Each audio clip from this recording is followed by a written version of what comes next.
जिस जज ने पुलिस पर एफआईआर का आदेश दिया, उसी जज का तबादला संयोग है या सिस्टम का मैसेज। पुलिस का सवाल साफ है, दंगे की आग में खड़े अफसर को अपराधी कब और किस आधार पर मान लिया गया।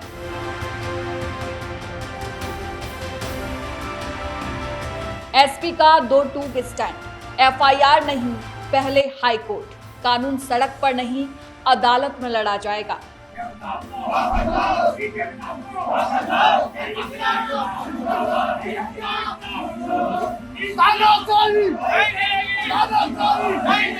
अगर हर हिंसा के बाद फील्ड अफसर पर केस होगा तो भीड़ से भिड़ेगा कौन।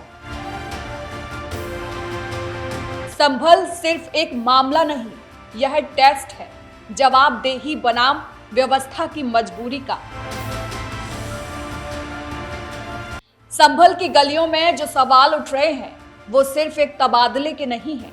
ये सवाल सिस्टम, प्रक्रिया और उस संवेदनशील हालात के हैं जिसमें पुलिस को फैसले लेने पड़ते हैं। जिस आदेश ने एएसपी अनुज चौधरी और इंस्पेक्टर अनुज तोमर समेत 15 से 20 पुलिसकर्मियों पर एफआईआर दर्ज कराने की बात कही थी, उसी आदेश देने वाले सीजेएम विभांशु सुधीर का तबादला अब सुर्खियों में है। और ठीक यहीं से कहानी भावनाओं से निकलकर कानून, प्रशासन और जमीनी सच्चाई के बीच खड़ी हो जाती है। नमस्कार, मेरा नाम है भारती बघेल और आप देख रहे हैं न्यूज वॉच इंडिया का खास कार्यक्रम आज का बड़ा सवाल। सबसे पहले पुलिस का पक्ष समझना जरूरी है, क्योंकि अक्सर भीड़, हिंसा और गोली की आवाजों के बीच पुलिस से सिर्फ आदर्श व्यवहार की उम्मीद कर ली जाती है, जबकि हालात आदर्श नहीं होते। संभल हिंसा एक अचानक भड़की स्थिति थी। पत्थर चले, आगजनी हुई, अफरा तफरी मची। पुलिस के सामने पहला सवाल किसी एक व्यक्ति की शिकायत नहीं, बल्कि पूरे इलाके की जान माल की सुरक्षा था। ऐसे में जब पुलिस बल मौके पर कार्रवाई करता है तो हर कदम बाद में एसी कमरों में बैठकर जज किया जाता है, लेकिन उस वक्त हर सेकंड में हालात बदल रहे होते हैं। पुलिस प्रशासन का साफ कहना है कि एफआईआर दर्ज करने का आदेश एक तरफा तथ्यों पर आधारित था। कई बार प्रार्थना पत्र के माध्यम से थाने में भी सूचना दी थी उसके यामीन जो पिता था, लेकिन वहाँ कोई कार्रवाई नहीं हुई। कप्तान महोदय को भी प्रार्थना पत्र से अवगत कराया कि मेरे बेटे के ऐसे गोली लगी है, लेकिन पुलिस अधीक्षक द्वारा भी कोई कार्रवाई नहीं। उसके बाद यामीन जो था हमारे पास आया, उसने हमको घटना के संबंध में बताया। हमने उस घटना के आधार पर माननीय सीजेएम महोदय के यहाँ पर एक प्रार्थना पत्र प्रस्तुत किया। उस पर सीजेएम महोदय ने काफी समय बाद अपने पूर्ण अध्ययन के बाद उसमें एफआईआर के आदेश किए हैं। जो घटना से संबंधित व्यक्ति हैं उनके खिलाफ एफआईआर के आदेश हुए हैं। पुलिस का दावा है कि हिंसा के दौरान जो भी बल प्रयोग हुआ वह कानून के दायरे में था और आत्मरक्षा व भीड़ नियंत्रण के तहत किया गया। घायल युवक आलम के पिता यमन की याचिका के आधार पर अदालत ने जो निर्देश दिया, उस पर पुलिस ने तुरंत यह नहीं कहा कि वह अदालत के खिलाफ है, बल्कि यह कहा कि इस आदेश को उच्च न्यायालय में चुनौती दी जाएगी। यानी पुलिस ने टकराव नहीं, कानूनी रास्ता चुना। यहाँ एक अहम सवाल उठता है, क्या किसी अदालत के आदेश से असहमति जताना अवमानना है? पुलिस का तर्क है कि नहीं। कानून खुद यह अधिकार देता है कि यदि किसी आदेश में तथ्यात्मक या प्रक्रियात्मक खामियां हो तो उच्च अदालत में अपील की जाए। एसपी कृष्ण कुमार बिश्नोई का बयान इस दायरे में देखा जाना चाहिए। उन्होंने एफआईआर दर्ज न करने की बात भावनात्मक आधार पर नहीं, बल्कि कानूनी सलाह और विभागीय प्रक्रिया के तहत कही। अब आते हैं उस तबादले पर जिसने पूरे मामले को राजनीतिक और प्रशासनिक बहस का केंद्र बना दिया है। सीजेएम विभांशु सुधीर का संभल से सुल्तानपुर ट्रांसफर प्रशासनिक रूप से रूटीन बताया जा रहा है। पुलिस का पक्ष भी यही है कि तबादले को सीधे सीधे उस आदेश से जोड़ना जल्दबाजी होगी। उत्तर प्रदेश की न्यायिक और प्रशासनिक व्यवस्था में हर साल सैकड़ों तबादले होते हैं। हर तबादला साजिश नहीं होता, लेकिन हर संयोग सवाल जरूर पैदा करता है और यही सवाल आज माहौल को गर्म कर रहे हैं। पुलिस यह भी कहती है कि अगर हर दंगा, हर हिंसा के बाद मौके पर मौजूद अधिकारियों पर सीधे एफआईआर दर्ज होने लगे तो फील्ड में काम करना लगभग असंभव हो जाएगा।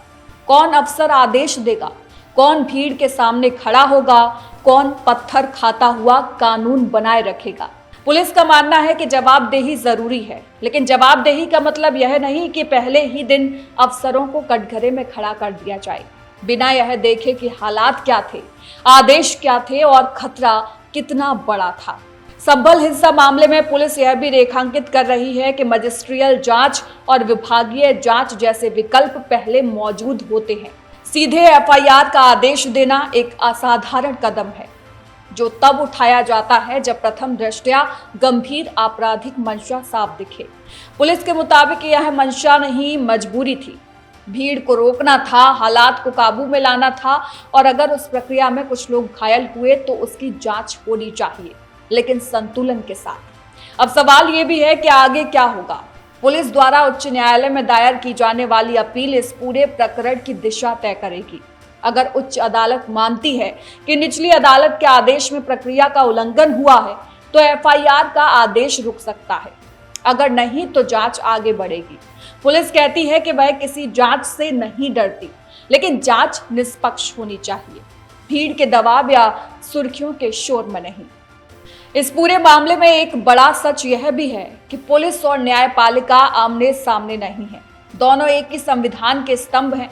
फर्क सिर्फ इतना है कि पुलिस जमीन पर फैसले लेती है और न्यायपालिका कागजों पर। जब जमीन और कागजों की समझ में फासला बढ़ता है तो ऐसे टकराव सामने आते हैं। पुलिस का पक्ष यही है कि उसे दोषी मानने से पहले उसकी परिस्थिति को समझा जाए। संभल आज भी संवेदनशील है।